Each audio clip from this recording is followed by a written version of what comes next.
صلی اللہ علی محمد صلی اللہ علیہ وسلم۔ اب آپ اس مبارک سلسلے کا 8واں حلقہ سماعت فرمائیں۔ اور ساری دنیا سیدھی بات ہے کہ وہ برائی کی طرف جائے گی، تقریر سننے کے لیے کون آئے گا؟ تو مجھے بڑی شرمندگی ہے کہ میں نے آپ کو تکلیف بھی دی اور کچھ لوگ بھی نہیں آئے گے۔ بس یہی ہے کہ آپ عشاء کی نماز وہاں مسجد میں پڑھا دیں اور اس کے بعد دعا فرما دیں۔ بس آپ تو تشریف لے آئے، آپ کی بڑی مہربانی۔ لیکن جب آدمی ہی کوئی نہ ہو تو بندہ آخر تقریر کس کو کرے؟ اور مسجد میں وہ 2-4 آدمی جو ہوں گے وہ تو پہلے سے آپ کے معتقدین میں ہیں، ہمیشہ درس سنتے ہیں، تقریریں سنتے ہیں۔ اور کہا ٹھیک ہے،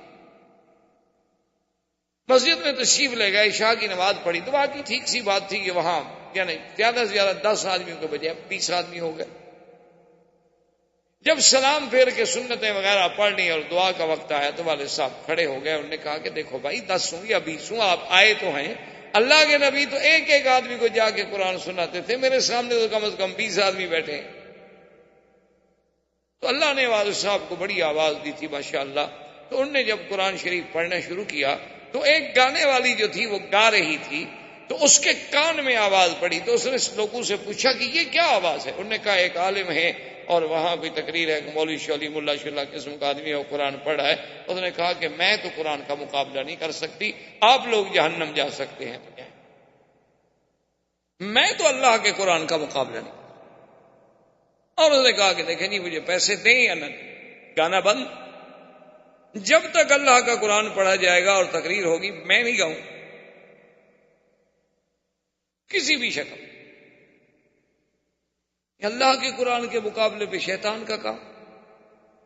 اور اس کے بعد پھر وہ باقاعدہ وہاں سے مجلس چھوڑ کے چادر ایک ڈال کے جہاں والے صاحب تقریر فرما رہے تھے وہاں آئی اور پھر سارا مجمع لوٹ آیا، کیونکہ وہ گانا وانا تو بند ہو گیا۔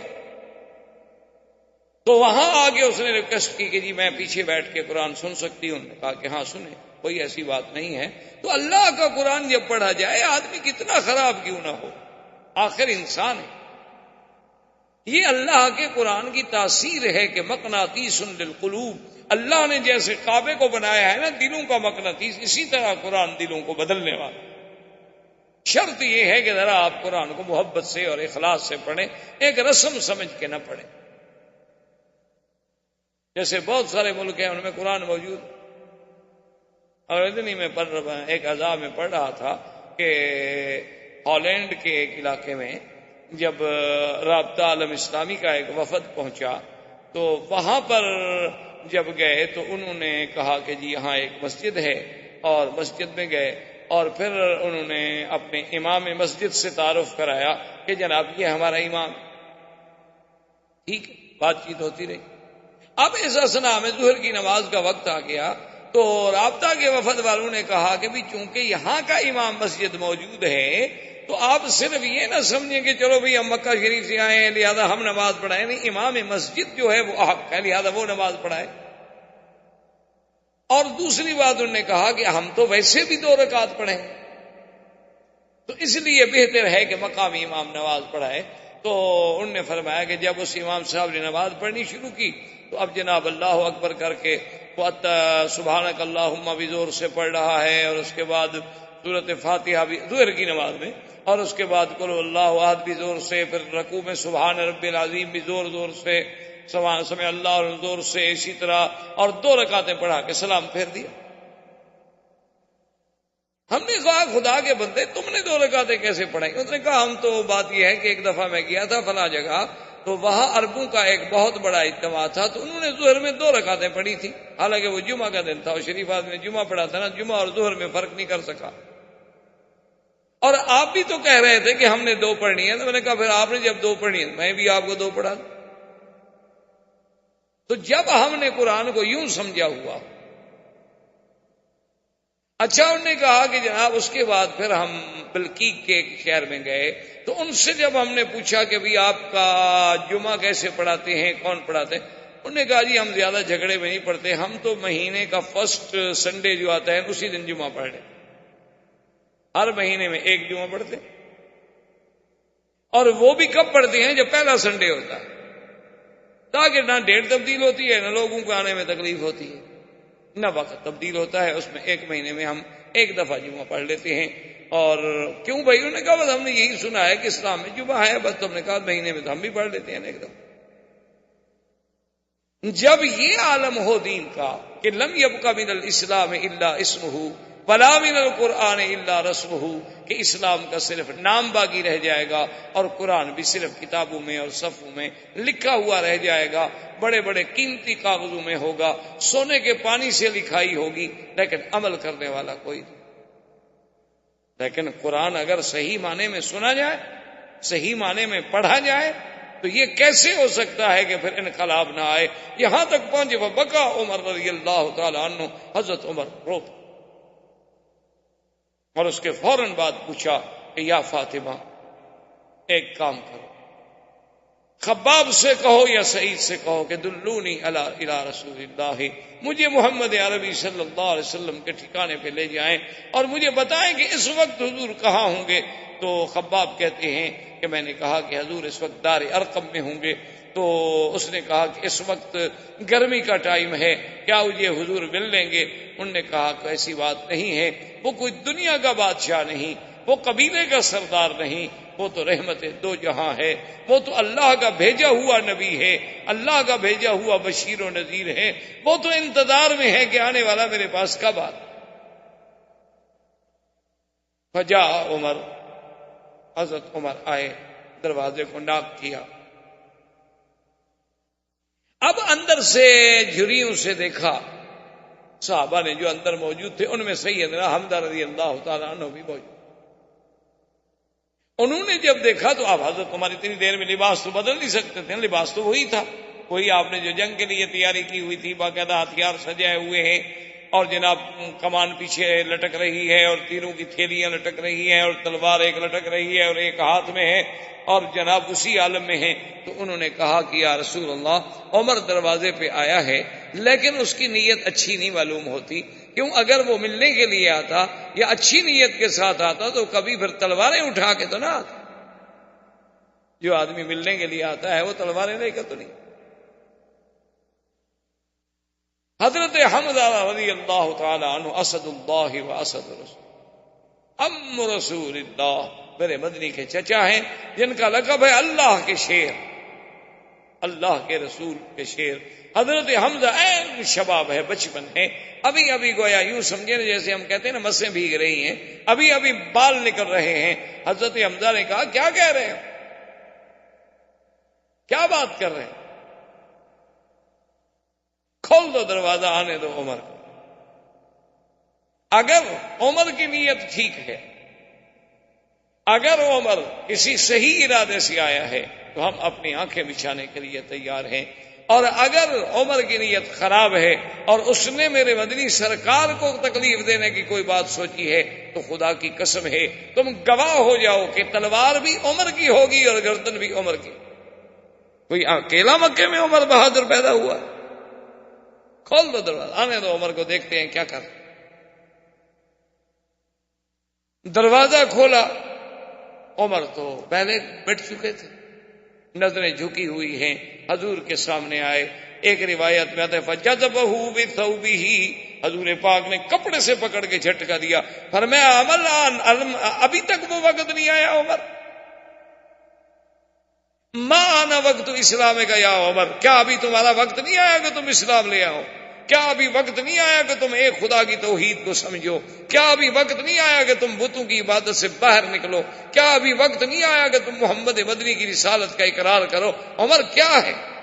ابھی حضور کہہ رہے ہیں، انہوں نے کہا اشہد اللہ الہ الا اللہ واشہد ان محمد رسول اللہ، فکبر رسول اللہ فکبر اصحابہ۔ جب حضرت عمر نے کہا اشہد ان محمد رسول اللہ، حضور اتنی خوشی فرمایا اللہ اکبر، سب صحابہ نے اللہ اکبر کے نعرے بلند، تکبیر کی دھوم ہو گئی، حضرت عمر مسلمان ہو گئے رضی اللہ تعالی عنہ۔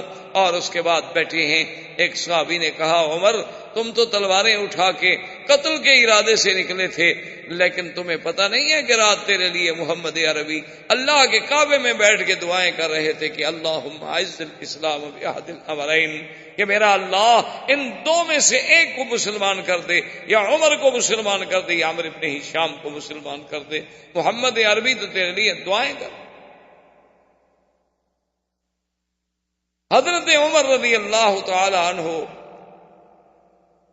کہ اسلام سے اتنی خوشی ہوئی صحابہ کو، اتنی خوشی ہوئی صحابہ کو کہ جس کا کوئی تصور نہیں ہو، اور بلکہ ایک روایت میں ہے کہ جبریل اور انہوں نے آ کے کہا کہ یا محمد آج تو آسمانوں پر اللہ کے فرشتے بھی خوشی کر کہ اسلم عمر مسلمان ہو۔ وہ جبار جو سب سے بڑا دشمن تھا، جو سب سے بڑا مخالف تھا، جو سب سے بڑا معارض تھا، آج وہ بھی اسلام لے آیا۔ تو کچھ دیر گزر گئی تو اس کے بعد عمر رضی اللہ تعالی عنہ نے حضور کی خدمت میں عرض کیا کہ یا رسول اللہ میں ایک بات کہتا ہوں۔ حضور نے فرمایا کہو عمر کیا بات؟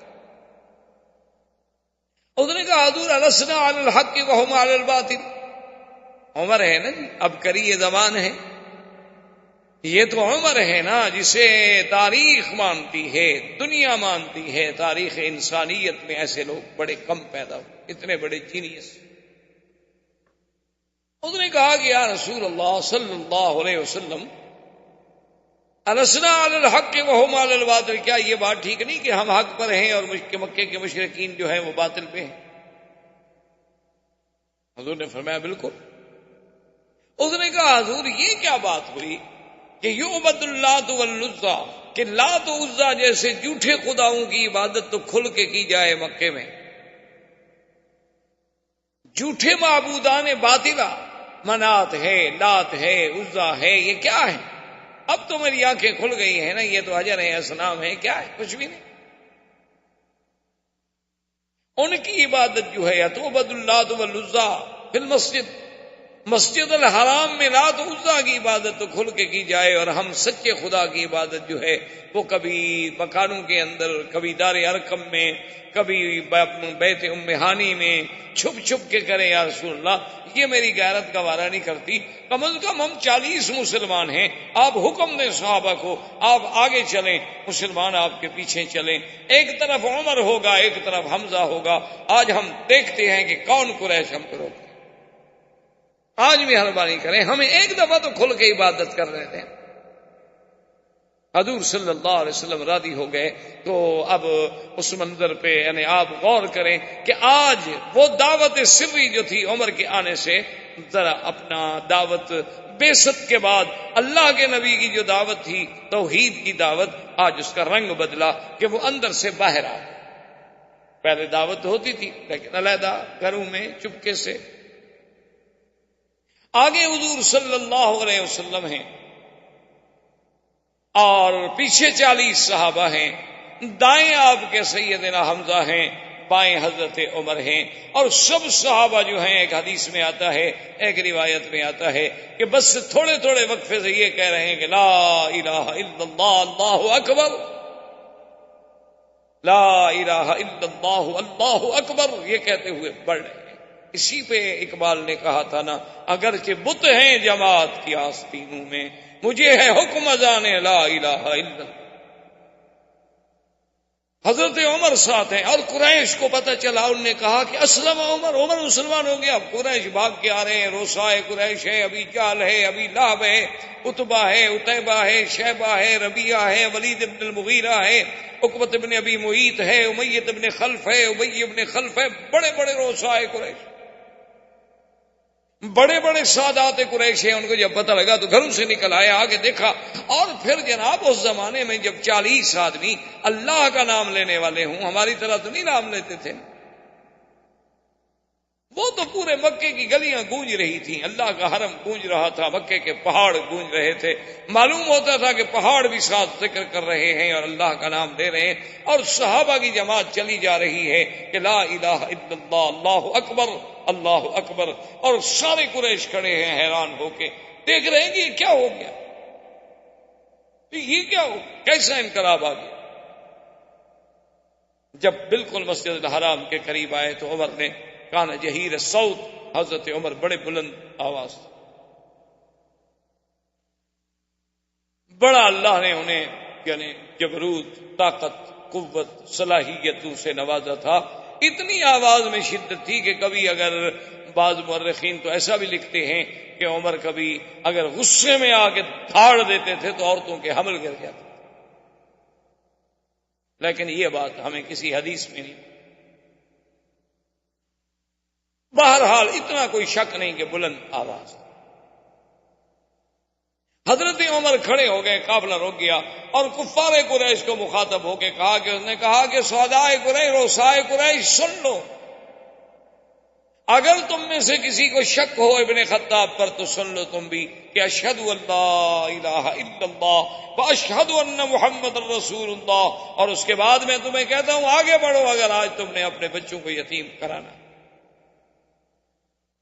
اور آج جس کو یہ شوق ہو کہ اس کی عورت بیوہ ہو جائے، بچے یتیم ہو جائے، تو عمر کی تلوار کا مقابلہ. اب قریش تو ان کے لیے تو یہ صدمہ ایسا تھا نا کہ اسی میں وہ آدھے پاگل ہو گئے.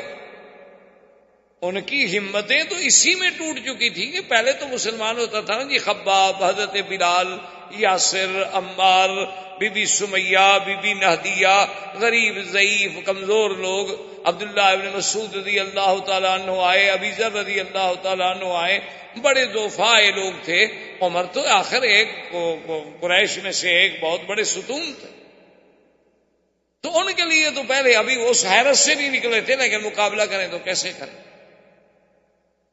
حضرت عمر رضی اللہ تعالی عنہ نے آپ کی قیادت میں حضور صلی اللہ علیہ وسلم سرکار کی غلامی میں آئے. مکے میں آ کے ذکر اللہ کا نام ہوا، عبادت کی گئی، نمازیں پڑھی گئیں، اور اس کے بعد پھر مسلمان حضور صلی اللہ علیہ وسلم کے ساتھ اسی طرح جس انداز میں آئے تھے واپس اپنے اپنے گھروں کو چلے گئے. اب قریش نے کہا کہ دار الندوہ میں میٹنگ بلاؤ، یہ تو بڑا مشکل مسئلہ ہو. اب کیا دار الندوہ میں جب جمع ہوئے، بڑے بڑے سردار جمع ہوئے، انہوں نے کہا کہ اب مشورہ کریں، اب ہمارے پاس کیا حل ہے؟ یہ تو حضرت عمر بھی مسلمان ہو گیا. انہوں نے کہا ایسا کرتے ہیں کہ آج ایک نئی تجویز رکھتے ہیں حضور صلی اللہ علیہ وسلم کے سامنے. انہوں نے کہا جی وہ کیا تجویز ہے؟ انہوں نے کہا ایک نئی تجویز پیش کرتے ہیں حضور صلی اللہ علیہ وسلم کے سامنے، اور ہمیں بالکل یقین ہے کہ اس تجویز پہ اللہ کے نبی جو ہیں وہ مان گئے. حضور صلی اللہ علیہ وسلم تشریف لائے، آپ کو بلایا گیا. رؤسائے کفار قریش نے کہا کہ یا محمد صلی اللہ علیہ وسلم، آج ہم نے ایک نیا اقتراح، نئی تجویز رکھی ہے جو امید ہے کہ آپ کو بڑی پسند آئے گی، اور یہ روز کا جو جھگڑا ہے یہ بھی ختم. اور ایسی تجویز ہے کہ آج تک ہم نے آپ کے سامنے نہیں رکھی، اس پہ مہربانی کر کے آپ بڑے ٹھنڈے دل سے غور کریں. انہوں نے فرمایا ٹھیک ہے، کہو کیا بات. انہوں نے کہا کہ بات یہ ہے کہ ہم نے اب یہ فیصلہ کر لیا ہے کہ آپ اور ہم صلح کر لیتے ہیں. ایک دن جو ہے آپ ہمارے خداؤں کی عبادت کریں، اور ایک دن ہم آپ کے خدا کی عبادت کرتے ہیں، صلح کر لیتے، جھگڑا ختم کر. فرفض رسول اللہ، حضور نے فرمایا کیا کہہ رہے ہیں؟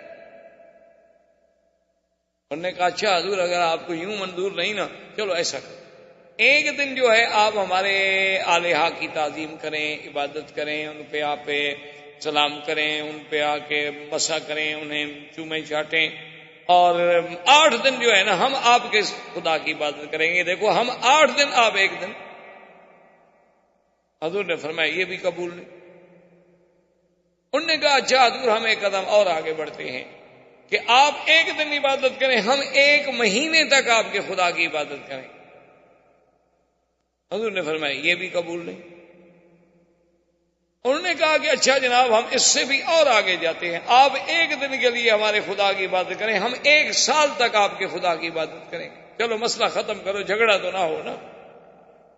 حضور نے فرمایا بدبختو تم کیا سمجھ، 1 دن عبادت کرو یا 1 گھڑی عبادت کرو، بندہ تو کافر ہو گیا.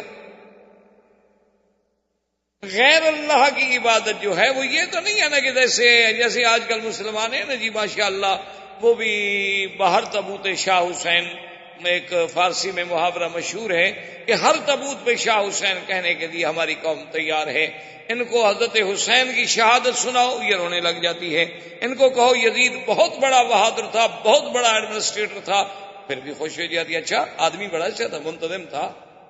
دیکھو نا اتنا بڑا حادثہ ہو گیا, کنٹرول کیسے کیا, کوئی گڑبڑ کی, ہلنے نہیں دیا کسی کو. تم ایک سید کو مار کے دیکھ لو, اس پہ بھی حاضر ہیں, تعریف کرنے کے لیے تیار ہیں ماشاءاللہ. ان سے کہو ماشاءاللہ کہ جناب کل نماز پڑھیں گے, بارش آ جی, کہیں گے بہت اچھی بات ہے, اور کہیں گے جی رات اچھی فلم لگی ہو, کہیں ٹھیک ہے جی ادھر بھی چلیں, کوئی ایسی بات نہیں, دونوں راضی رہیں, اللہ بھی راضی رہے, شیطان سے بھی تعلق قائم رہے. صبح کو پی اور شام کو توبہ, رند کے رند رہے اور مسلمانی بھی نہ گئی. ماشاءاللہ مسلمان بھی ہیں, وہ تو رات کو پیتے ہیں نا, دن کو تو نماز پڑھتے ہیں. تو اس لیے ان کو سمجھ, حضور نے فرمایا ظالمو کیا کہہ رہے ہو. اللہ کے قرآن کی یہ سورت جو تھی نا, قل یا ایھا الکافرون لا اعبد ما تعبدون ولا انتم عابدون ما اعبد ولا انا عابد ما عبدتم ولا انتم عابدون ما اعبد لکم دینکم ولی دین. اللہ نے فرمایا میرے مدنی کھڑے ہو کے برات کا اعلان کر دیں کہ کافروں کیا لا اعبد ما تعبدون, میں تو ہرگز عبادت نہیں کر سکتا ان چیزوں کی جن کی تم پوجا کرو. اور تم کیا کرو گے کہ ایک دن اگر اپنے خدا کو پوجو گے تو پھر میرے خدا کو عبادت کرنے کا کیا مطلب ہوا. یہ کیا بات ہوئی کہ قبر پہ بھی سجدہ اور خدا کے گھر پہ بھی سجدہ. یہ کیا بات ہوئی کہ یا اللہ تو بھی رحم فرما اور یا علی تو بھی مشکل کشائی کر دے, یا رب العالمین, یا ارحم الراحمین, اور یا دستگیر اور یا معین الدین اجمیری. یہ کیا تماشا, یہ کوئی دین تو نہیں ہے. لکم دینکم ولی دین, پھر تمہیں تمہارا دین مبارک, مجھے میرا دین. تمہیں تمہارا طریقہ مبارک, ہمیں ہمارا طریقہ مبارک. ہم اپنی بات پہ رہیں گے, تم باطل کو نہیں چھوڑنا چاہتے ہو اور اللہ کے نبی سے تقاضا کرتے ہو کہ وہ حق کو چھوڑ دے. اب کافر اس سے بھی ناکام ہو کہ بھئی یہ بات بھی ہماری نہ چلی. اب ہم نے تو بڑا اچھا راستہ نکالا تھا, اسی لیے جیسے ہوتا ہے نا جی آج کل لوگ کہتے ہیں کہ دیکھو نا جی بہرحال دیکھیں آپ لوگ اتنے سخت مولوی بھی نہ بنا کریں, ہم بھی آپ کی تقریریں سننے کے لیے آ جاتے ہیں, تو کبھی کبھی آپ بھی ہمارے ساتھ چلے جایا کریں, کوئی خاص فرق نہیں پڑتا. آدمی تھوڑا سا نرم ہونا چاہیے.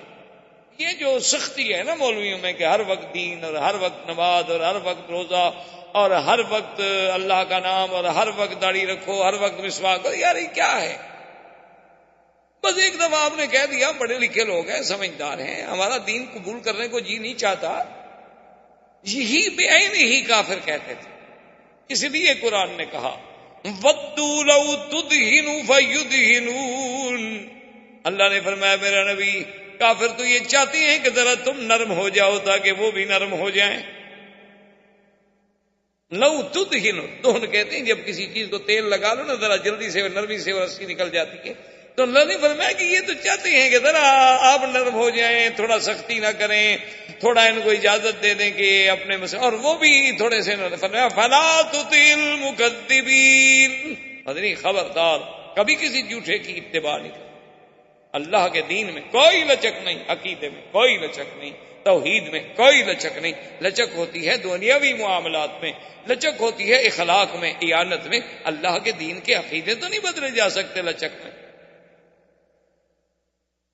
اللہ تبارک و تعالیٰ کے پیغمبر نے جب ان کی اس بات کو بھی ٹھکرا دیا تو اب انہوں نے سوچا کہ بھئی اس میں بھی ہم ناکام گئے, تو اب اور کوئی حل نکالیں کہ اللہ کے نبی کا ہم مقابلہ کر سکیں.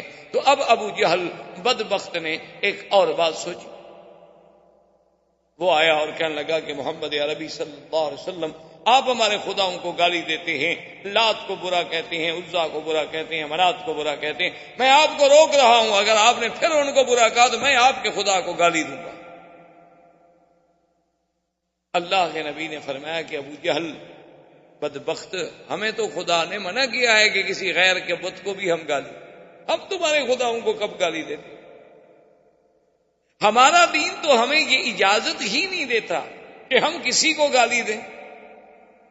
ہم کسی کے دین کو گالی دیں، ہمارے اسلام میں یہ گنجائش نہیں ہے۔ تم کیا کہہ رہے ہو کہ ہم تمہارے خداؤں کو ہم تو کہتے ہیں کہ یہ خدا نہیں ہے۔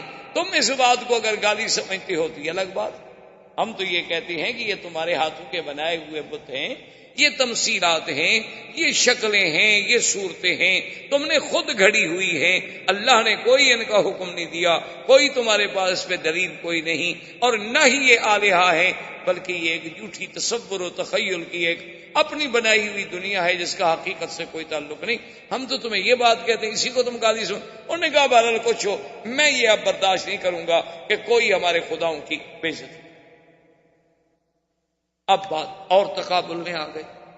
اللہ تبارک و تعالیٰ کے نبی، اللہ تبارک و تعالیٰ کے نبی پر ایمان لانے والے وہ اپنی بات پہ جمے ہوئے ہیں، اور کفر نت نئے بہانے سوچ رہا ہے کہ کس طرح مسلمانوں کو اپنے اسلام سے ہٹایا جائے۔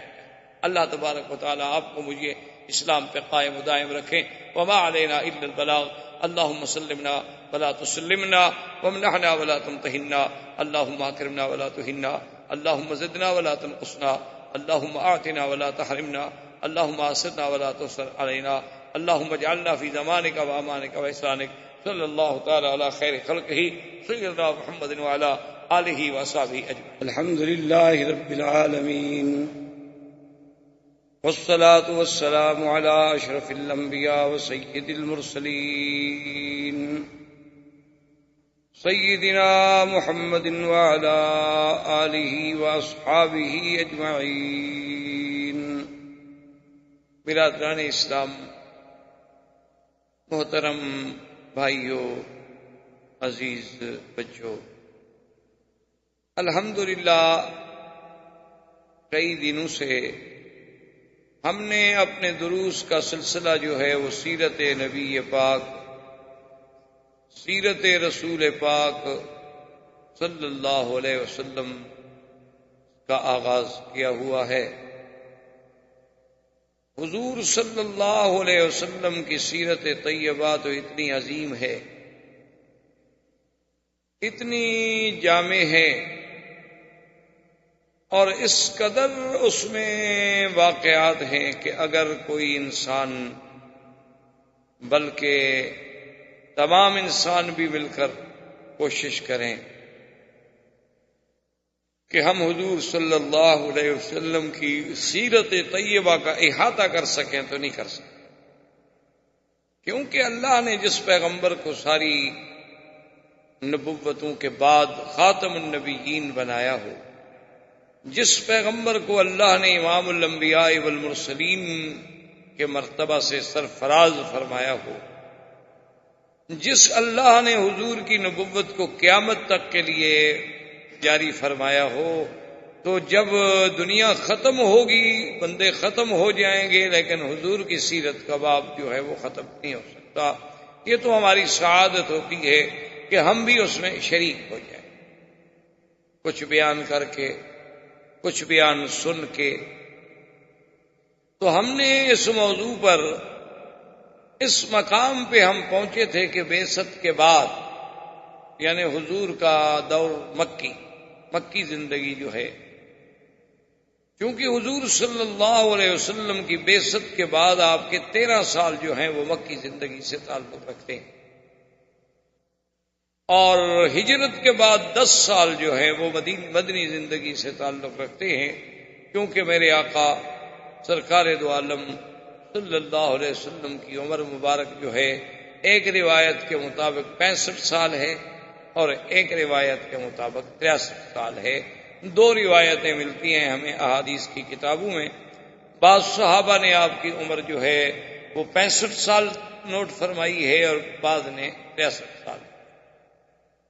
اصل میں دونوں روایتوں میں تضاد نہیں ہے، کوئی تعارض نہیں ہے۔ یہ تو جو لوگ فن حدیث کو نہیں سمجھتے ان کے لیے مشکل ہو جاتی ہے کہ دیکھو جی ایک حدیث پاک میں 63 ہے اور ایک میں 65 ہے، 2 سال کا فرق ہے، ہم کس حدیث کو سچا مانیں اور کس کو غلط مانیں۔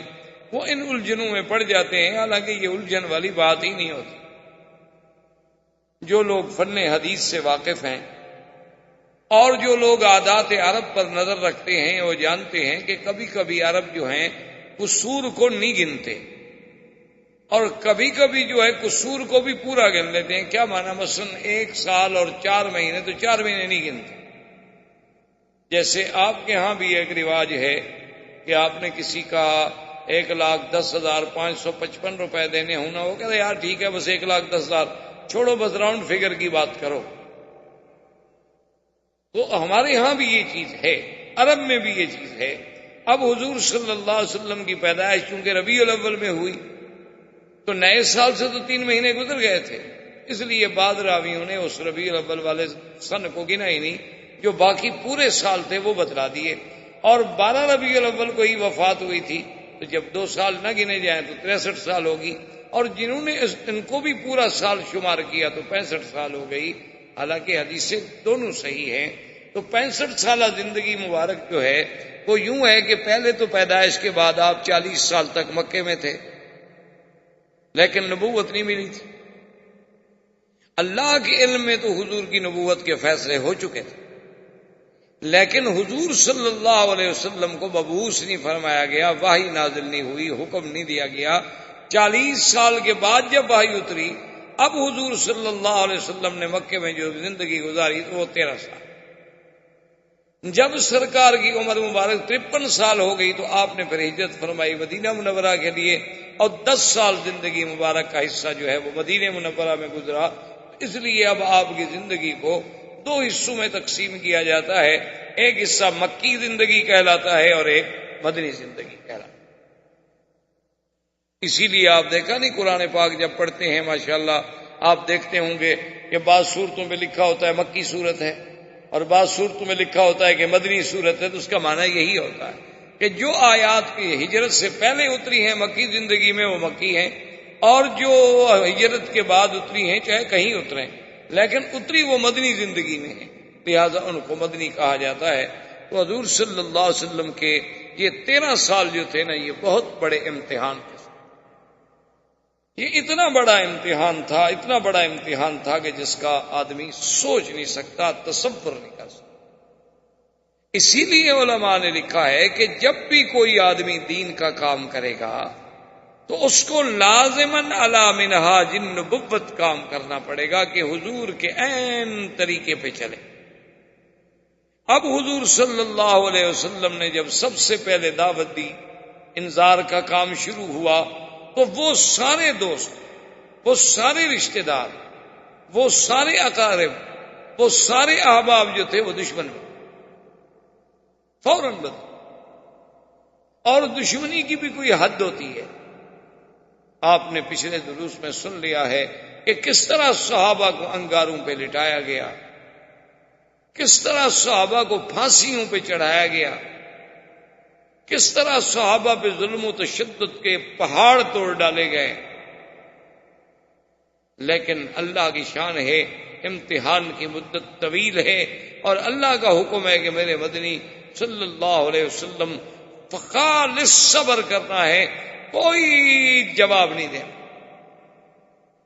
جب یہ تشدد اور ظلم حد سے بڑھا تو عقبۃ ابن ابی معیط ایک شخص تھا، اس نے سوچا کہ میں کوئی حل نکالوں، کوئی راستہ نکالوں. لیکن نا جی آخر کوئی آدمی بھی عقل والا ہو، انسان ہو، تو کسی پہ ظلم ہوتا ہوا دیکھ کے آخر اس کا بھی تو کبھی نہ کبھی دل پسیج ہی جاتا ہے. اس کے دل میں بھی رحم آیا کہ بھی آخر یہ رات دن کا تشدد جو ہے یہ کوئی مسئلے کا حل نہیں ہے. تو اس نے کہا میں دعوت کروں اور دعوت میں بلا کے اس مسئلے پر کوئی حل کریں، کوئی کوشش کریں، کوئی راستہ نکل آئے. اس نے بڑے بڑے لوگوں کو دعوت دی اور سرکار دو عالم صلی اللہ علیہ وسلم سیدنا محمد الرسول اللہ آقا انعامدار کو بھی دعوت دی. حالانکہ کافر ہے، مشرک ہے پکا. جب حضور صلی اللہ علیہ وسلم دعوت پہ آ گئے، لوگ بھی دعوت پہ آ گئے، تو حضور صلی اللہ علیہ وسلم چپ کر کے بیٹھ گئے. تو عقبۃ ابن ابی معیط نے کہا کہ آقا میں نے آپ کو دعوت دی ہے، آپ آگے بیٹھیں اور سالہ طعام پہ بیٹھیں، کھانا کھائیں. آپ نے فرمایا واللہ لا، آپ نے فرمایا خدا کی قسم ہے میں تمہاری دعوت میں کھانا نہیں کھاؤں. اب عرب کے لیے یہ بات جو تھی ایک بہت بڑا عیب تھی کہ مہمان گھر میں آئے، اسے دعوت دی جائے اور وہ کھانا نہ کھائے. یہ بہت بڑی بات تھی. ہمارے یہاں کے تو روایات الگ ہیں نا. ہمارے یہاں تو مہمان کھانا نہ کھائے تو ہم سمجھتے ہیں اچھا ہوا بلا ٹل گئی, جان چھٹی, چلو ایک آدھا دفعہ رسمن کہہ دیتے ہیں. حالانکہ عرب روایات اس کے بالکل الٹ ہیں. اسی لیے آپ نے دیکھا نہیں کہ حضرت سیدنا ابراہیم الخلیل علیہ السلام کے جب مہمان آئے تو فوراً آپ نے بچڑا ذبح کیا, بھونا, اس کو اٹھا کے لائے, بیوی ساتھ ہے, خود ساتھ ہیں, خدمت کے لیے خود کھڑے ہوئے ہیں, اور رکھا وقربہ الیہم فقال الا تاکلون, کہا بھی آؤ کھائے. اب وہ چپ کر کے بیٹھے ہوئے ہیں. فاوجس منہم خیفۃ, ابراہیم علیہ السلام ڈر گئے.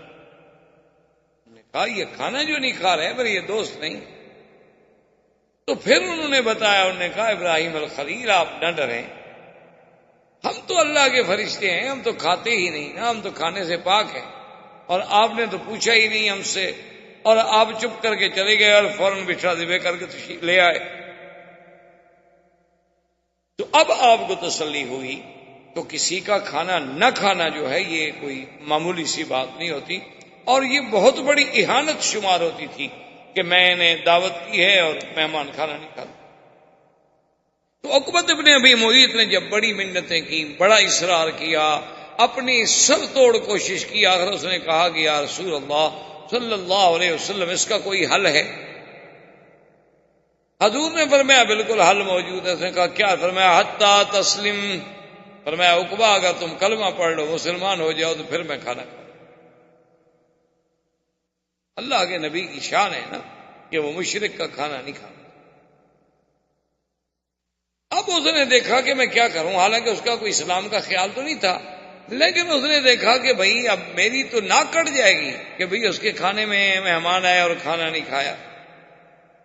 اس نے کہا کہ اشہد ان لا الہ الا اللہ واشہد ان محمد رسول اللہ, چلو حضور میں مسلمان ہوتا ہوں, آپ کھانا کھائیں. آپ نے کہا ٹھیک ہے, اب میں کھانا کھاتا ہوں. جب حضور صلی اللہ علیہ وسلم کھانا تناول فرما کے واپس تشریف لے گئے تو قریش کے لوگ تو موجود تھے. انہوں نے کہا یہ تم نے کیا کیا, کیف اسلمت؟ انہوں نے کہا کمال ہے, بھائی میری عزت کا مسئلہ تھا اور اب میں اسلام لا چکا ہوں. لیکن ابی ابن خلف وہ بھی مشرک, اس نے ساتھیوں سے کہا کہ ٹھیک ہے تم بحث نہ کرو, یہ جانے اور میں جانوں. اس نے اس سے اتنا مجبور کیا, اتنا مجبور کیا, اتنا مجبور کیا کہ اس نے کہا کہ اچھا ٹھیک ہے میں دین نبی چھوڑنے کے لیے تیار ہوں, بس تم لوگ ایسا نہ ہو کہ ساری برادری مجھ سے ناراض ہو جائے تو میں دین. انہوں نے کہا کہ نہیں, ہم اس طرح نہیں مانیں گے, ہم تو تب مانیں گے. اس بدبخت نے کہا نعوذ باللہ کہ تم جا کر حضور صلی اللہ علیہ وسلم کو سامنے کھڑے ہو کے کہو کہ میں نے اسلام کو چھوڑ دیا ہے, اور نعوذ باللہ حضور کی طرف تھوک کے آؤ. تو یہ وہ عقبۃ ابن ابی معیط ہے. یعنی آپ اندازہ کریں کہ اللہ کا نبی بیٹھا ہو حرم میں اور ایک آدمی آ کے تھوک دے, حضور کے دل پہ کیا گزری.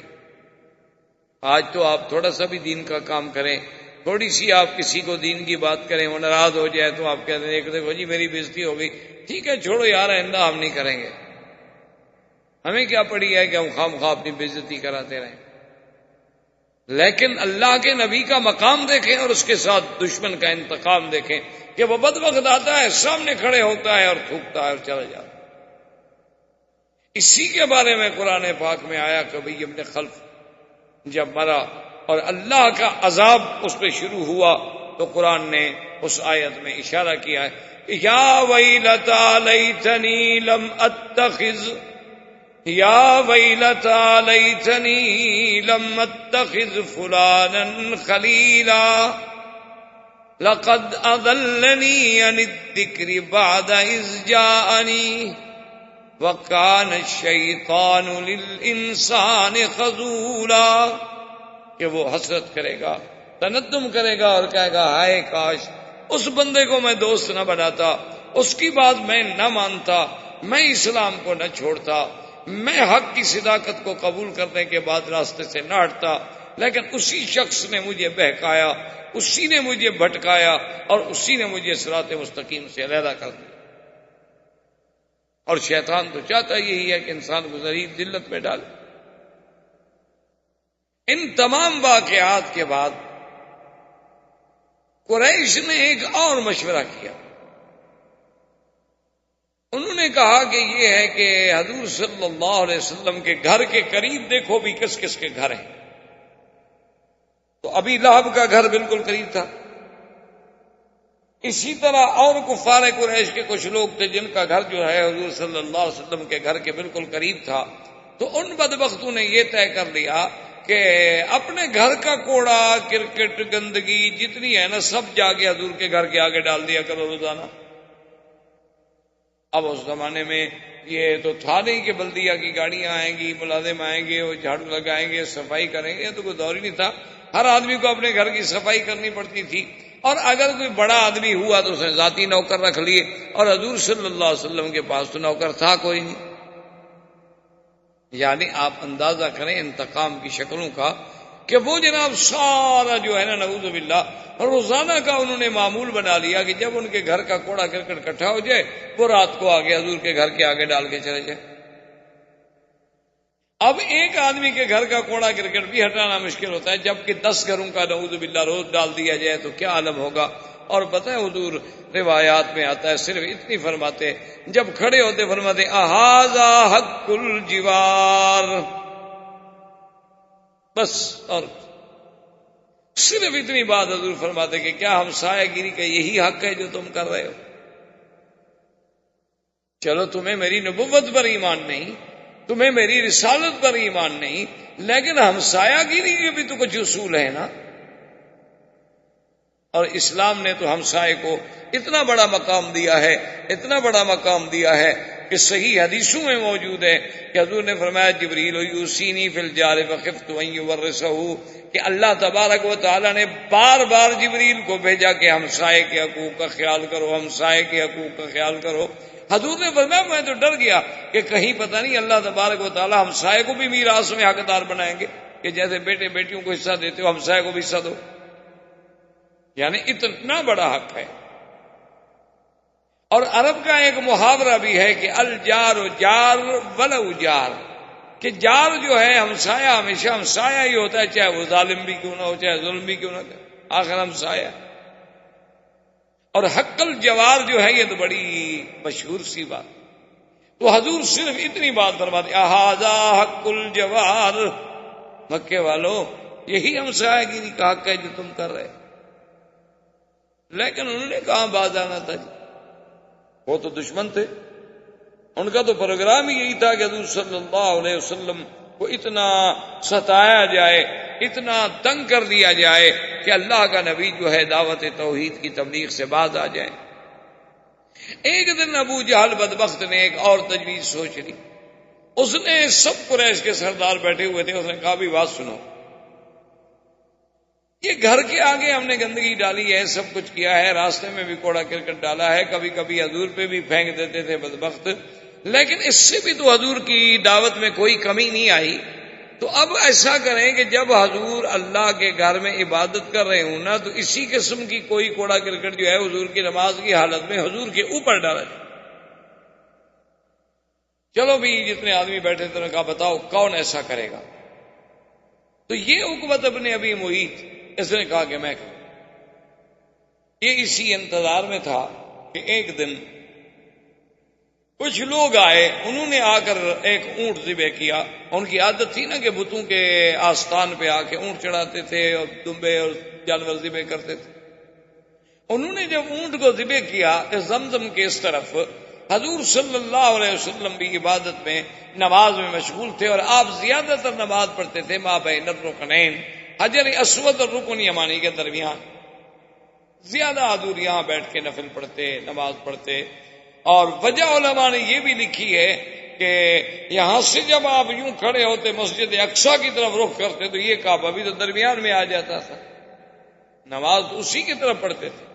لیکن کھڑے ایسی جگہ ہوتے کہ یہ کعبۃ اللہ جو ہے یہ بھی درمیان میں رہے. تو سرکار دو عالم صلی اللہ علیہ وسلم نماز پڑھ رہے تھے کہ انہوں نے اونٹ ذبح کیا، اور اس کا اندر کی جو آنتیں اور امعاء اور اندر کی جو اس کا سارا یعنی گندگی کا بھرا ہوا مجموعہ تھا، اس عقبۃ ابن ابی معیط بدبخت نے وہ وہاں سے اٹھایا. فجعل علی راسہ، سرکار دو عالم کے سر مبارک پہ حضور سجدے میں ہیں اور سر پہ رکھے. اور حضور کی زبان پہ جاری ہے سبحان ربی الاعلی، سبحان ربی الاعلی، سبحان ربی الاعلی۔ اللہ تیری ذات بہت بلند ہے، ہر چیز سے، ہر نقصان سے پاک ہے۔ حضور صلی اللہ علیہ وسلم اسی سجدے کی حالت میں، تاریخوں میں آتا ہے، روایات میں آتا ہے کہ جب قریش نے دیکھا فضحکوا ضحکا، اتنا ہنسے کہ ایک دوسرے پہ گر رہے ہیں اور ٹوٹ پڑ رہے ہیں۔ وہ دیکھو جی، وہ دیکھو جی اللہ کے نبی، دیکھو دیکھو کیسے عبادت کر رہا ہے، کہ دیکھو جی اونٹ اوپر ہے اور اللہ کا نبی نیچے ہے، اور سارے چہرے پہ خون ہے اور ساری اس کی گندگی ہے، اور کافر خوش ہو رہے ہیں۔ میرے بھائی، آپ کو اور ہمیں تو اللہ کے راستے میں پتہ نہیں کبھی کانٹا بھی لگا ہے کہ نہیں لگا۔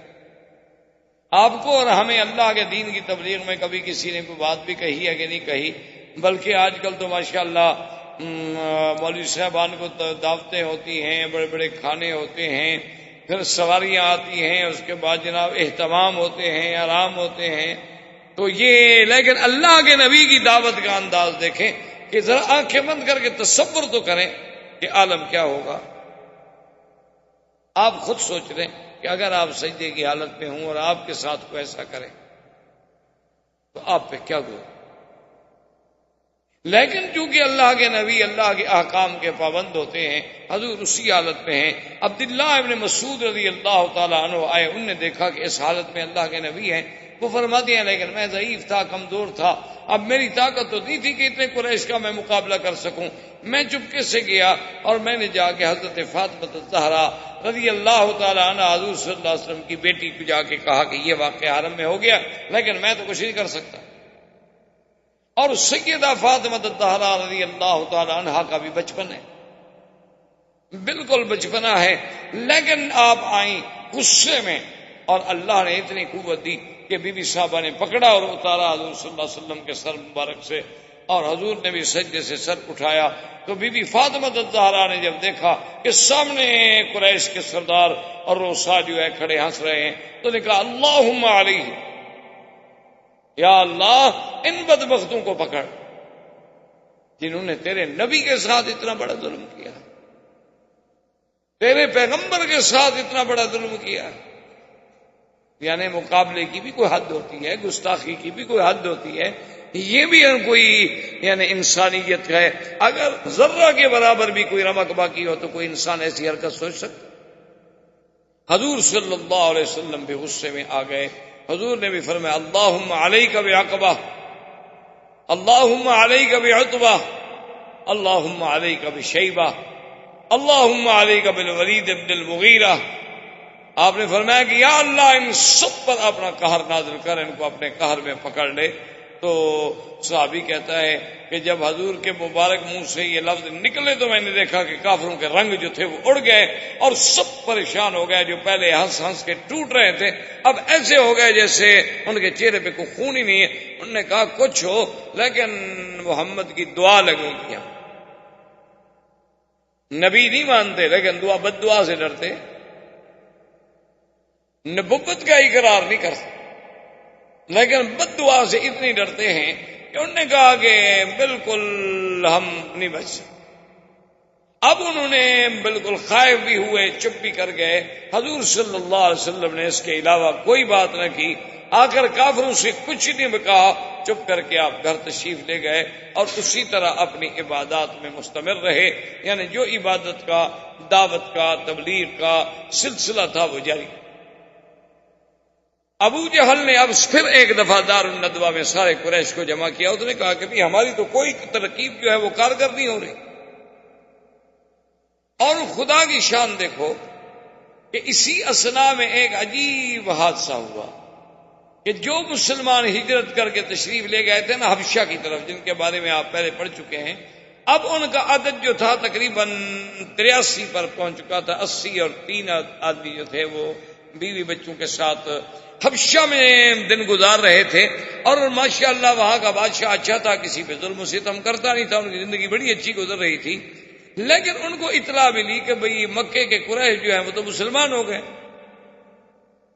تو صحابہ بڑے خوش ہوئے، انہوں نے کہا بھی جب ہماری قوم مسلمان ہو گئی، قریشی مسلمان ہو گئے تو اب ہم حبشے میں کیوں مہاجروں والی زندگی گزاریں؟ چلو واپس اپنے ملک میں چلتے ہیں۔ حالانکہ اس کی وجہ کیا تھی؟ یاد رکھیں کہ سورۃ النجم جب اتری اور حضور صلی اللہ علیہ وسلم نے تلاوت کی، اس میں بھی دو روایت ہیں۔ ایک روایت مبارک میں تو یہ آتا ہے کہ حضور جب سورۃ النجم پڑھ رہے تھے تو شیطان نے ان کے دل و دماغ میں یہ جملے بھی ڈال دیے کہ تلک الغرانی کلا ان شفاعتہن ترتجا۔ تو نے کہا کہ اچھا آج تو حضور ہمارے بتوں کی بھی تعریف کر رہے ہیں، تو اب جب حضور سیدھے میں گئے تو کافر بھی سیدھے میں چلے گئے۔ ایک روایت یہ بھی ہے، اور ایک روایت میں اس قصے کا کوئی ذکر نہیں، بلکہ یہ ہے کہ جب حضور نے سورۃ النجم پڑھی، اللہ کا قرآن اور زبان محمد مصطفیٰ صلی اللہ علیہ وسلم، آپ جب اس آیت پہ آخر میں پہنچے کہ هذا نذير من النذر الأولى أزفت الآزفة ليس لها من دون الله كاشفة۔ اللہ تبارک و تعالیٰ کے نبی کو اللہ نے جب وحی بھیجی تو اس میں تھا آزفت الآزفہ، قریب آ گئی، وہ قریب آنے والی یعنی قیامت، اور یہ اللہ تبارک و تعالیٰ کی طرف سے نذیر ہے، ڈرانا ہے، اور قیامت کو کوئی روک نہیں سکتا۔ اور تمہارا حالت یہ ہے کہ أفمن هذا الحديث تعجبون وتضحكون ولا تبكون وأنتم سامدون فاسجدوا لله واعبدوا۔ اللہ نے حکم دیا کہ یہ کیسے لوگ ہیں جو قرآن افمن ھذا الحدیث تعجبون، اللہ کے قرآن سے تم تعجب میں آتے ہو کہ یہ کیسا کلام، اللہ کا قرآن سن کیسے لوگ، اور اللہ کا قرآن اور نبی کی باتیں سن کے تم ہنستے ہو۔ حالانکہ چاہیے تو یہ تھا کہ تمہارے اندر کوئی جذبہ پیدا ہوتا، تمہارے اندر خوف پیدا ہوتا، خشیت پیدا ہوتی، تم ڈرتے، تم اللہ کے ذکر سے روتے۔ اللہ والے تو اللہ کا قرآن سن کر ان کی تو ہچکیاں بن جاتی تھیں، اور کبھی کبھی یہ بھی ہوتا تھا، حدیثوں میں موجود ہے کہ کبھی کبھی ایسی آیت بھی اتری ہے کہ حضرت عمر ایک آیت سن کے بیمار ہو جاتے تھے، بستر سے اٹھ نہیں سکتے تھے، لوگ آتے تھے عیادت کرنے کے لیے کہ کیا حال ہے، خیریت ہے؟ لیکن اللہ نے فرمایا تم کیسے لو کہ تم بیٹھے ہو اور ہنستے ہو؟ تو جب اللہ کا حکم آیا کہ فَاسْجُدُوا لِلَّهِ وَاعْبُدُوا فَسَجَدَ رَسُولُ اللَّهِ، حدیث میں آتا ہے کہ حضور سجدے میں گر گئے، مسلمان بھی سجدے میں گر گئے، اور کافروں پر بھی قرآن کا اتنا اثر ہوا کہ وہ کچھ نہ سمجھے لیکن وہ بھی سجدے میں گر گئے۔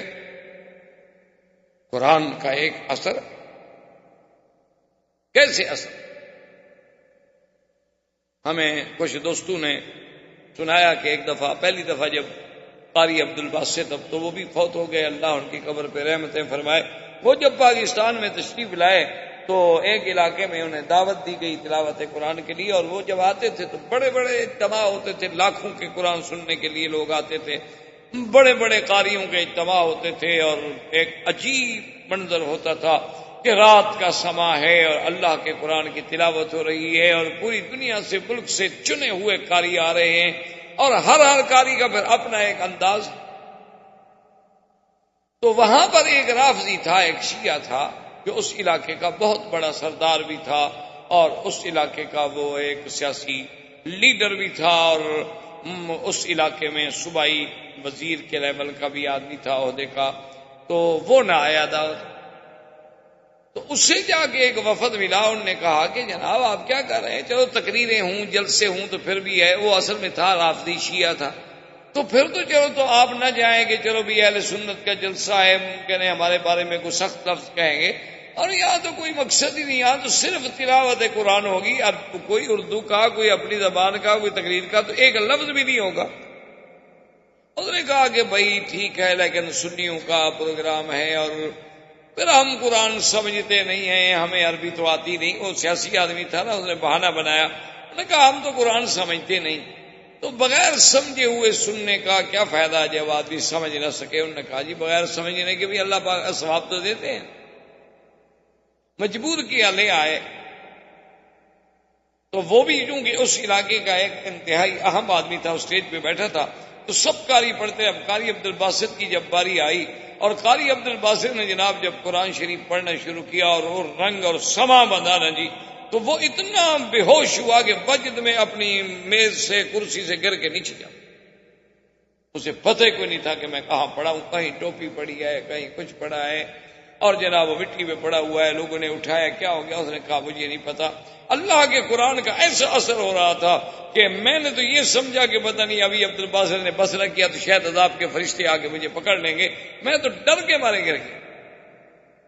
تو قرآن پاک کا تو ایک اثر تو ہوتا ہے نہیں، چاہے دوست ہو چاہے دشمن ہو، کیونکہ دنیا کی کوئی طاقت اس کے اعجاز کا مقابلہ نہیں کر سکتی. تو یہ بات اصل میں حبشے میں پہنچی کہ بھئی قریش مکہ بھی سجدے میں گر گئے، حضور کے ساتھ نماز پڑھی، تم نے سمجھا مسلمان ہو گئے. حالانکہ وہ مسلمان تو نہیں ہوئے، تو ایک وقتی بات، ایک حادثہ، اتفاق. کچھ صحابہ بیچارے ہجرت کر کے گئے تھے جو حبشہ سے واپس آ گئے، لیکن جب مکے میں پہنچے آگے دیکھا بھی آگے تو وہی بات ہے جو پہلے تھی. پھر بیچارے کچھ لوٹ گئے اور کچھ عذاب سہنے کے لیے یہاں رہ گئے. تو اب قریش کے سردار نے، ابی جہل نے، اس نے ندوہ میں میٹنگ کی. اس نے کہا کہ بھئی اب یہ معاملہ بہت حد سے نکل رہا ہے اور کسی حالت میں بھی ہم سے کنٹرول نہیں ہو رہا ہے، تو اس کے بارے میں بیٹھ کے غور کریں. بڑے غور و فکر کے بعد فیصلہ ہوا کہ مقاطعہ کیا جائے. مقاطعہ کا معنی سمجھتے ہیں بائی کاٹ. بھئی کیا بائی کاٹ کیا جائے؟ انہوں نے کہا کہ جی کوئی آدمی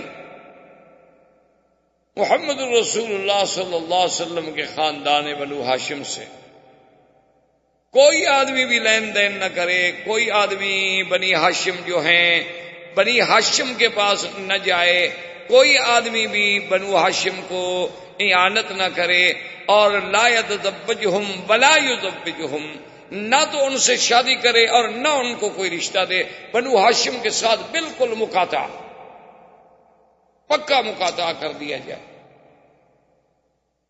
انہوں نے کہا جی کیوں؟ انہوں نے کہا اب اس کے علاوہ حل کوئی.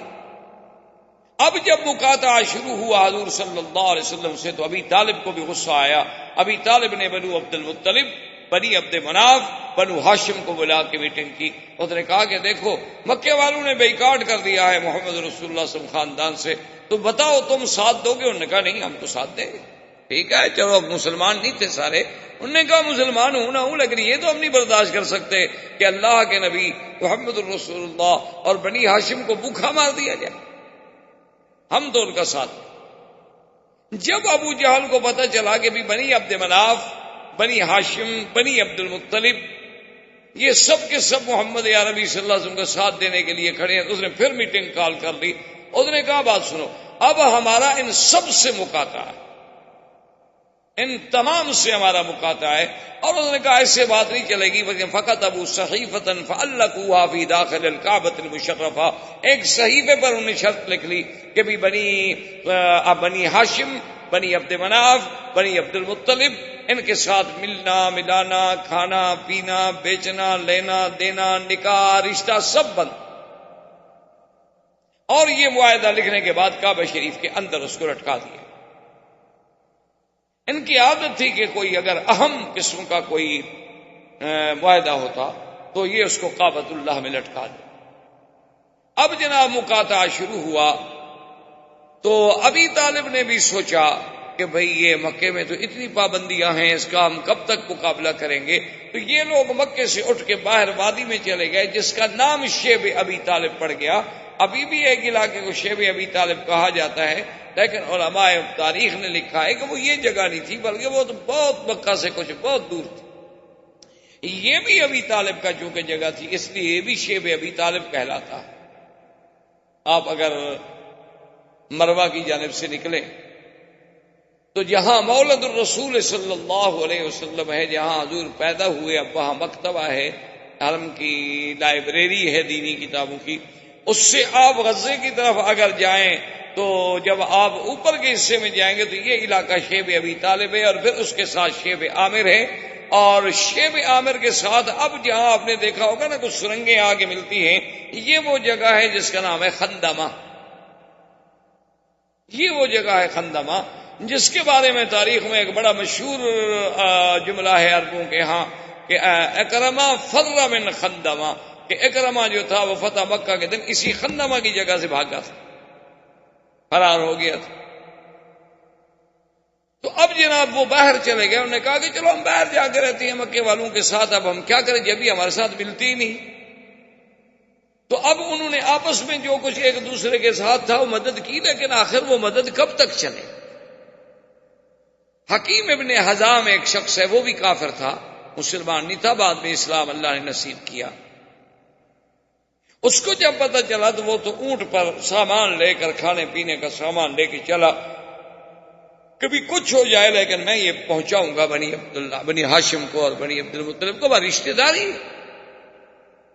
تو جب وہ حکیم ابن حزام آیا مکہ کے قریب تو ابھی جہل راستے میں مل گیا بدبخت. اس نے کہا الی این یا ابی حکیم ابن حزام، فقال ھذا شانی. انہوں نے کہا کہاں جا رہے ہیں؟ کہا میری مرضی. کیوں جھوٹ بھی تو نہیں بولنا چاہتا تھا. اس نے کہا ہاں مجھے پتا ہے کہ تم یہ بنی ہاشم کی مدد کے لیے جا رہے ہو، تمہاری رشتے داری ہے نا بنی عبد المطلب کے ساتھ، تو آج تمہارا دل بھی پسیج گیا. اس نے کہا چھوڑو، میں جہاں بھی جا رہا ہوں میری مرضی. اس نے کہا کہ نہیں یہ نہیں ہو سکتا، میں تمہیں نہیں چھوڑ سکتا کہ تم جا کے میرے دشمنوں کو کھانے پہنچاؤ. فجاء ابی البختری، ابی البختری نامی ایک شخص تھا، وہ بھی آ گیا، وہ بھی سرداروں میں سے تھا. اس نے کہا کیا بات ہے؟ حکیم نظام نے کہا کہ دیکھو میں جا رہا ہوں، اور یہ ابھی جہل کہتا ہے کہاں جا رہے؟ میں نے کہا میری مرضی میں جہاں جاؤں. تو اس نے کہا ابھی جہل سے، اس نے کہا ابھی جہل عجیب بات ہے، حکیم ابن حزام کوئی عام آدمی ہے، وہ بھی تو سردار ہے، کیا تم ہر آدمی کے گلے میں لگ رہے ہو؟ تو وہ حر ہے، آزاد ہے، اس کی مرضی جہاں جائے. انہوں نے کہا نہیں یہ تو میرے دشمنوں کو کھانے خوراک پہنچانے کے لیے جا رہا ہے، اور ہم نے تو ان کا حصار کیا ہوا ہے، اقتصادی بائیکاٹ کیا ہوا ہے ان کے ساتھ، اور ہم ان کو تکلیف دینا چاہتے ہیں. اگر ان کو خوراک پہنچتی رہے تو تکلیف تو ختم ہو گئی. لیکن ابی البختری نے کہا ابھی جہل ہٹ جاؤ. ابھی جہل نے کہا نہیں ہٹوں گا. تو ابی البختری نے مارا ابھی جہل کو. ابھی جہل وہاں سے شرمندہ ہو کر اس نے کہا تم کون ہو کہ ہر سردار کا راستہ روکتے ہو؟ اگر یہ ہے تو پھر میں بھی اس کے ساتھ. اتنے واقعات کے باوجود بھی لیکن سوال ہے کہ جی وہ کھانا کہاں پورا ہو. حتیٰ کہ ایسا وقت بھی آ گیا ہے کہ اس محاصرے کے دوران ایک شخص جو بنی عبد المطلب سے تعلق رکھتا ہے وہ کہتا ہے کہ میں رات کو گیا، ایک مردہ اونٹ پڑا ہوا تھا، تو اس کا سب کچھ اندر سے تو کھایا جا چکا تھا، صرف اس کی کھال پڑی ہوئی تھی. تو میں کھال اٹھا کے لایا، اس کو ہم نے دھویا، دھونے کے بعد اس کو ہم پکا پکا کے کھاتے رہے کہ اور کوئی چیز ہی نہیں. آج تو ہم گھر میں بیٹھ کے اللہ کی 10 نعمتیں کھاتے ہیں اور اللہ کا شکر نہیں کرتے. دیکھیں کہ اللہ کے نبی ہیں اور ان کا جرم کیا ہے کہ اتقتلون رجلا ان یقول ربی اللہ، کہ کیا تم ایسا آدمی کو قتل کرنا چاہتے ہو؟ جرم کیا ہے کہ وہ یہی کہتا ہے کہ اللہ ایک ہے، بس یہ جرم. بھئی تم اسلام نہیں لانا چاہتے نہ لاؤ. یہی کافروں کی الٹی منطق ہے، یہی وہ کافروں کی ابتداء آفرینت سے لے کر آج تک الٹی منطق ہے کہ اگر خود کوئی بات کریں تو کہتے ہیں جی یہ تو حریت ہے، انسانی حقوق کی بات ہے اور انسان کے حقوق ہیں. لیکن کیا وہ حقوق مسلمانوں کے نہیں ہیں؟ کیا مسلمان انسان نہیں ہے؟ اگر حقوق انسانی کے تم اتنے بڑے علمبردار ہو تو جہاں 50 لاکھ مسلمان شہید ہوتا ہے وہاں تمہیں حقوق انسانی نظر نہیں آتا. یہی حال اس وقت بھی تھا کہ ابو جہل اور تمام کافر، ابی لہب، عتبہ، عتیبہ، شیبہ، ربیعہ، ولید بن المغیرہ، اعداء اسلام، ان کے گھروں میں تو کھانے پک رہے ہیں، اور بنو عبد المطلب کے گھر میں، ابی طالب کے گھر میں، بنی ہاشم کے گھر میں سیدنا محمد الرسول اللہ صلی اللہ علیہ وسلم کے گھر میں فاقہ. اسی لیے علماء نے لکھا ہے کہ جس عالم کی تقریر پر یا جس جماعت کی تحریک پر، تنظیم پر، کام پر کوئی مخالف نہ ہوں، سب راضی ہوں، تو سمجھ لو کہ وہ حق کی جماعت نہیں. کیونکہ اگر سب راضی ہوتے تو پھر تو حضور پہ راضی ہوتے، حضور سے بڑی شان کس کی ہے؟ سب راضی ہوتے تو پھر تو صحابہ پہ راضی ہوتے۔ سب راضی ہونے کا معنی یہ ہے کہ وہ مولوی کبھی حق کا کلمہ نہیں کہتا، بلکہ وہ ہر لوگوں کو خوش کرتا رہتا ہے۔ محرم آیا تو شہادت حسین پڑھ دی، 11ویں کا دن آیا تو 11ویں شریف کی فضیلت بیان کر دی، کوئی عرس شریف کا مقام آیا تو حضرت معین الدین اجمیری کی کراماتیں سنا دی، کوئی حضرت محبوب گیلانی کو ماننے والے لوگ زیادہ آ گیا تو حضرت گیلانی کے فضائل بیان کر دیے، اور دیکھا کہ ماشاءاللہ کچھ لوگ اس قسم کے بھی آئے ہیں، تازہ مکہ سے ہو کے آئے، ان پر کچھ توحید کا تھوڑا تھوڑا اثر ہے، تو ایک آدھی تقریر توحید پہ بھی کر دی تاکہ سب خوش رہیں، سب راضی رہیں۔ تو اس قسم کے لوگ مداہن ہوتے ہیں، اللہ کے دین کو صحیح بیان نہیں کرتے، ورنہ حق بات بیان جب آپ کریں گے، اگر 10 آدمی راضی ہوں گے تو 2 تو ناراض ضرور ہوں۔ جب مقاطعہ کی اتنی بڑی صورت ہو گئی تو ایک دن بیٹھے بیٹھے عمرو بن ہشام ایک شخص تھے، اس کے دل میں خیال آ گیا کہ کتنا بڑا ظلم ہے کہ بھئی ہم سب کھانے کھائیں، سودے لیں، اور پھر ابو جہل کیا کرتا کہ باہر سے کوئی قافلہ تجارتی آ رہا ہے تو راستے میں پہنچ جاتا کہ اچھا بھی یہ کتنے کی ہے بوری؟ اس نے کہا 100 ریال کی۔ اس نے کہا میں 200 دیتا ہوں، لیکن بڑی عبد المطلب کو نہیں دینی۔ وہ سارا خرید لیتا، اسٹاک کر لیتا۔ لیکن میرے آقا سرکار دو عالم اس تکلیف کے باوجود، اس تنگی کے باوجود، اس جو کے باوجود اپنی دعوت پہ، اپنے مشن پہ قائم۔ مجال ہے کہ ایک دن بھی حضور کی دعوت میں تھوڑا سا کمزوری آئی، اس نے سوچا، اس نے کہا کہ چلو میں اکیلا تو کچھ نہیں کر سکتا۔ وہ آیا پھر حکیم ابن حزام کے پاس، اس نے کہا یار یہ بڑا ظلم نہیں ہے؟ اس نے کہا ہم کیا کریں؟ اس نے کہا وہ صحیفہ جو انہیں لکھ کے کعبہ شریف میں لٹکایا ہوا ہے نا، اس صحیفے کو پھاڑ ڈالتے ہیں، کہتے ہیں بھی ختم کرو، یہ کیا غلط معاہدہ ہے؟ انہوں نے کہا ہم 2 آدمی بھی کیسے پھاڑ سکتے ہیں؟ ادھر تو قبیلہ ہیں، اتنے بڑے قبیلے ہیں، ہم 2 آدمی کے۔ انہوں نے کہا چلو ایسا کرتے ہیں کہ چلو کوشش کرتے ہیں کہ ایک آدھا آدمی ہمارے ساتھ اور بھی مل جائے۔ تو وہ زہیر کے پاس آئے، اس سے بات کی، اس نے کہا کہ اس مسئلے میں تو بھائی میرا بھی دل کہتا ہے میں تمہارے ساتھ۔ انہوں نے کہا دیکھو اب ہم 3 آدمی تو ہو گئے، لیکن ہشام جو تھا وہ آدمی بڑا سمجھدار تھا، وہ کہنے لگا یار 3 آدمی بھی کوئی اتنی بڑی طاقت نہیں ہوتی، کیوں نہ ہم ابو البختری سے بات کریں۔ ابو البختری کے پاس ہے، اس نے کہا میں بھی تمہارے ساتھ ہی، یہ تو واقعی زیادتی کی بات۔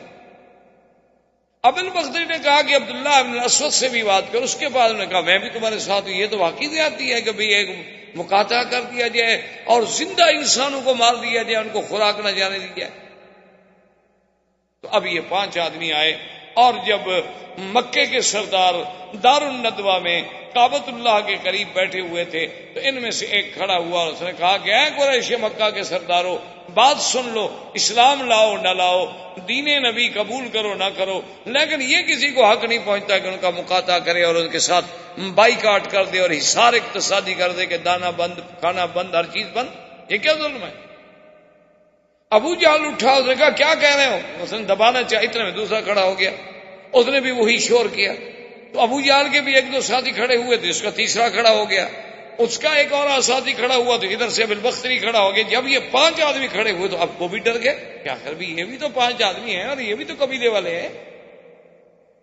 اور نے کہا کہ دیکھو قریش مکہ دیکھ لو، ابھی ہم کعبہ شریف کے اندر جا رہے ہیں اور جو تم نے وہ صحیفہ لکھ کے لٹکایا ہے، وہ اللہ کے نبی کے خلاف جو تم نے معاہدہ لکھا ہے نا، ابھی ہم اس کو لاتے ہیں اور پھاڑتے ہیں تمہارے سامنے، جرأت ہے تو پھر ہمارا بھی مقابلہ کرو۔ ابو جہل بھی سمجھدار تھا، اس نے سوچا کہ یہ تو مسئلہ بڑھ جائے، یہ تو بائیکاٹ کے بعد جنگ شروع ہو گئی، اور اگر ایسی بات ہو گئی تو حضور صلی اللہ علیہ وسلم کو تو یہ 5 قبیلے مفت میں مل گئے امدادی۔ تو وہ چپ رہا، اور وہ کہتے ہیں کہ جب ہم کعبے کے اندر داخل ہوئے اور اس صحیفے کو اتارا تو کیا دیکھتے ہیں کہ اس کو تو دیمک کھا چکی ہے، صحیفے میں کوئی لفظ ہی باقی نہیں، آخری کونے کاغذ کے باقی ہیں۔ اللہ کو بھی یہ منظور تھا کہ یہ معاہدہ باقی نہ رہے، اور وہ باہر لے کے آئے، انہوں نے آ کے قریش کو دکھلایا، انہوں نے کہا ظالموں، جو تم نے معاہدہ کیا تھا دیکھو کعبۃ اللہ میں دیمک کیسے آ گئی، اور ایک لٹکتی ہوئی چیز کو کیسے اس نے ہضم کر دیا۔ تو اس کا مطلب یہ ہے کہ وہ رب کعبہ بھی یہ چاہتا ہے کہ یہ ظلم ہے اور ظلم کبھی قائم نہیں رہتا۔ تو اب وہ مقاطعہ تھوڑا سا ختم ہو گیا، تو حضور صلی اللہ علیہ وسلم نے سوچا، اور اس وقت تک تقریباً 70 آدمی جو تھے وہ اسلام لا چکے، 83 آدمی حبشے میں موجود تھے، اور 70 آدمی جو تھے وہ مکے میں موجود تھے جو اسلام لا چکے تھے. بعض لوگ جو تھے وہ کھل کے کہہ دیتے تھے حضرت عمر کی طرح، لیکن اکثر لوگ جو تھے وہ اپنے آپ کو چھپا کے رکھتے تھے، جرأت کے ساتھ کھل کے میدان میں نہیں آتے. ابھی حضور صلی اللہ علیہ وسلم سوچ رہے تھے کہ وہی سال ہے کہ جس میں پھر ابی طالب فوت ہو.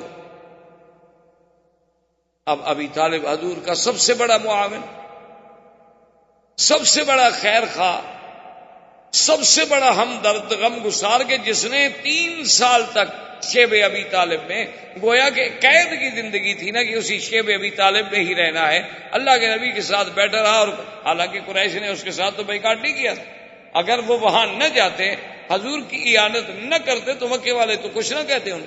لیکن اس نے کہا کہ نہیں، اگر حضور سے بائیکاٹ تو میں بھی حضور کے ساتھ. لیکن خدا کی شان ہے، ہدایت کے دروازے اور ہدایت کے فیصلے میرے اللہ کے ہاتھ میں ہیں، وہ کسی کے ہاتھ میں نہیں ہوتے. کوئی ناز یہ نہ کرے کہ میں سید ہوں، میں عالم ہوں، عالم کا بیٹا ہوں. اللہ چاہے تو کسی جاہل کو بھی ہدایت دے دیں، اور نہ چاہے تو اللہ کے نبی کا چچا ہے ابی طالب، موت قریب ہے اور حضور تشریف لے آئے. حضور نے فرمایا کل کلمۃ احاج بها عند اللہ یا امی کل کلمۃ، میرے چچا ایک دفعہ تو پڑھ لو لا الہ الا اللہ محمد الرسول اللہ. ایک دفعہ تو کلمہ پڑھ لو، قیامت والے دن میں اللہ کے آگے کہنے والا تو بنوں کہ میرے چچے نے چلو کسی حال میں صحیح کلمہ پڑھا تو تھا، میرا اللہ مہربانی کرتے. اور ابی طالب بھی چاہتا ہے اور کہتا ہے واللہ انی احب ان اقر عینک، کہتا ہے خدا کی قسم ہے میں چاہتا ہوں کہ میرے بھتیجے میں تمہاری آنکھوں کو ٹھنڈک پہنچاؤں، لیکن یعیرنی قومی، میری قوم مجھے ہمیشہ تانا دے گی کہ ابی طالب جو تھا وہ ڈر گیا، اور ابی طالب جو تھا وہ ڈر گیا، لہذا میں اس تانے کو نہیں برداشت کر سکتا. انا علی دین عبد المطلب، میں عبد المطلب کے دین پہ ہوں، میں آپ کا دین قبول نہیں کرتا. اور اسی پہ اس کو موت آ گئی. فقام رسول اللہ صلی اللہ علیہ وسلم حزینا، حضور صلی اللہ علیہ وسلم اتنے غمگین ہوئے کہ جس کی کوئی حد نہیں تھی. اللہ نے قرآن نازل فرمایا انک لا تہدی من احببت ولکن اللہ یہدی من یشاء، کہ میرا بدنی آپ کے ہاتھ میں تو ہدایت نہیں، کہ جس کو آپ محبوب رکھیں اس کو ہدایت دینے میری مرضی. میں چاہوں تو حضرت نوح کے بیٹے کو بھی ہدایت نہ دوں، میں چاہوں تو ابراہیم کے ابا آزر کو بھی ہدایت نہ دوں، اور میں چاہوں تو فرعون کی بیوی کو مومنہ بنا دوں. یہ تو میری مرضی ہے، یہ تو میرا نظام ہے، اس میں تو کوئی دخل نہیں دے سکتا. کتنے بڑے بڑے علماء ہیں جن کی اولاد جاہل، کتنے لوگ ہیں جو ان کے ماں باپ بالکل الف جاہل، لیکن اولادیں بڑے بڑے علم حاصل کر چکی. یہ اللہ کی شان ہے، اللہ کا نظام ہے. اچھا خدا کی شان دیکھیں کہ ایک طرف دشمنوں کا مقابلہ اور دوسری طرف جو معاون، ایک معاون تھا مکے میں وہ بھی مر گیا. کوئی ایک امتحان تو نہیں آیا حضور پہ. اور ابھی 2-3 مہینے گزرے تھے کہ سیدہ خدیجہ بھی فوت ہو. 3 مہینے یا اس سے کچھ کم زیادہ. سیدہ خدیجہ رضی اللہ تعالی عنہا محسنہ اسلام، حضور کی سب سے پہلی بیوی، حضور کی تمام اولاد کی ماں، اور سب سے بڑی محسنہ، جس نے اپنا مال، اپنا سب کچھ جو تھا وہ حضور پہ لٹا دیا، وہ بھی فوت ہو گئی. اسی لیے اس سال کو عربی میں کہتے ہیں عام الحزن. یہ تو سال ہی غم کا تھا بھائی، اس لیے اس کو عام الحزن، عام الحزن سے تعبیر کیا جاتا ہے کہ ہر طرف سے غم ہی غم. لیکن اللہ کے رسول کے پائے استقلال میں کوئی لچک، اپنی بات پہ قائم.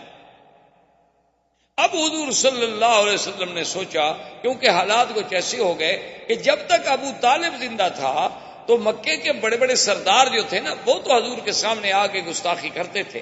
جیسے ابو جہل تھا، ابو لہب تھا، عتبہ عتیبہ تھا، ولید ابن المغیرہ تھا، ابی ابن خلف تھا، عقبۃ ابن ابی معیط تھا. یہ لوگ تو گستاخیاں کرتے تھے، لیکن عام آدمی کو ضرورت نہیں ہوتی تھی کہ حضور کے سامنے گستاخی کرے. لیکن جب ابی طالب فوت ہو گئے، اب تو پھر ہر بندہ شیر ہو. اب تو صفحائے مکہ عام بچے بھی حضور جہاں سے گزرتے تو نعوذ باللہ گالیاں، حضور جہاں سے گزرتے پتھر برساتے، حضور جہاں سے گزرتے راستے میں کانٹے بچھا دیتے۔ اب حضور صلی اللہ علیہ وسلم نے سوچا کہ معاملہ چونکہ اس حد تک چلا گیا ہے تو اس کا کوئی حل سوچوں، کیوں نہ ہو کہ میں مکے سے کچھ باہر نکلوں، کہ شاید اللہ تبارک و تعالی میرے آبان و انصار جو ہیں کچھ باہر سے پیدا کر۔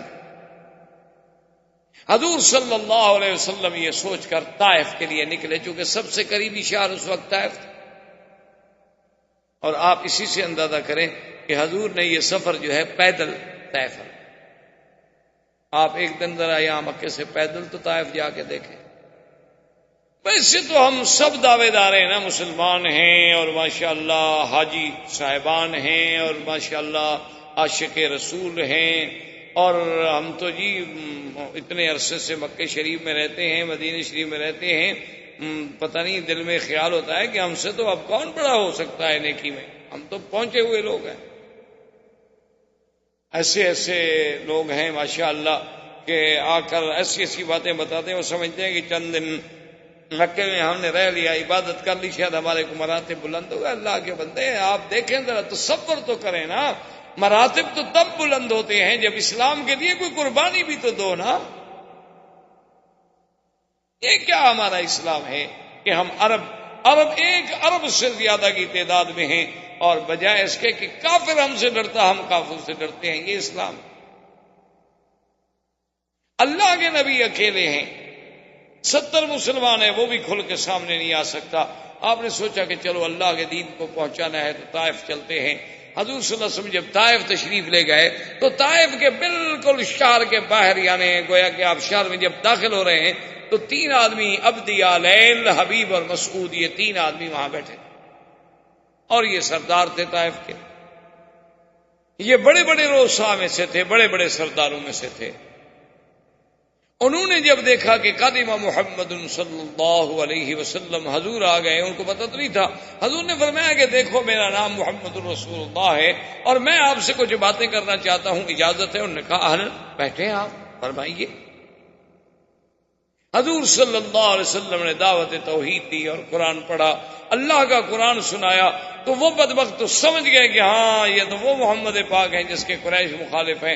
تو عبدی علیہ غصے میں کھڑا ہو گیا، کہنے لگا واللہ لا اؤمن بک یا محمد، کہنے لگا خدا کی قسم ہے میں تم پہ ہرگز ایمان نہیں لے آ سکتا، تم کیسے نبی ہو؟ دوسرا کھڑا ہو گیا، تیسرا کھڑا ہو گیا، سب نے چیخنا شروع کر دیا، لا اؤمن بک لا اؤمن بک لا اصدق بکلامک، ہم تمہاری بات کو نہیں مانتے، ہم ایمان نہیں لے آتے، ہم ایمان نہیں لے آتے۔ اتنا شور کیا۔ حضور صلی اللہ علیہ وسلم فرماتے ہیں کہ میرے غم میں مزید اضافہ ہو گیا اللہ کے راستے میں۔ میں حیران ہوں کہ میرا مولا کہ میں نے یعنی مکہ چھوڑا، طائف آیا کہ شاید کوئی راستہ نکلے، یہاں بھی راستے مسدود ہو رہے ہیں۔ تو حضور نے فرمایا کہ میں نے ان سے بات کی، میں نے کہا کہ دیکھو تم سردار ہو، عقل والے ہو، چلو تم میری بات نہیں مانتے ہو نہ مانو، لیکن مجھے روکو تو نہیں، میں طائف والوں کو جا کے بات تو کروں۔ انہوں نے کہا ہم کیوں آپ کو روکے نہیں؟ حضور صلی اللہ علیہ وسلم نے طائف میں جانا، آپ نے کہا اچھا میں تو جاتا ہوں، اور انہوں نے جناب لڑکوں کو اور آباشوں کو حکم دیا حضور کے سامنے، حضور قرآن پڑھتے ہیں وہ تاڑیاں پیٹتے ہیں۔ یعنی آپ اندازہ فرمائیں، آپ نے کبھی اپنے ساتھی کو بھی دین کے لیے نہیں کہا ہو،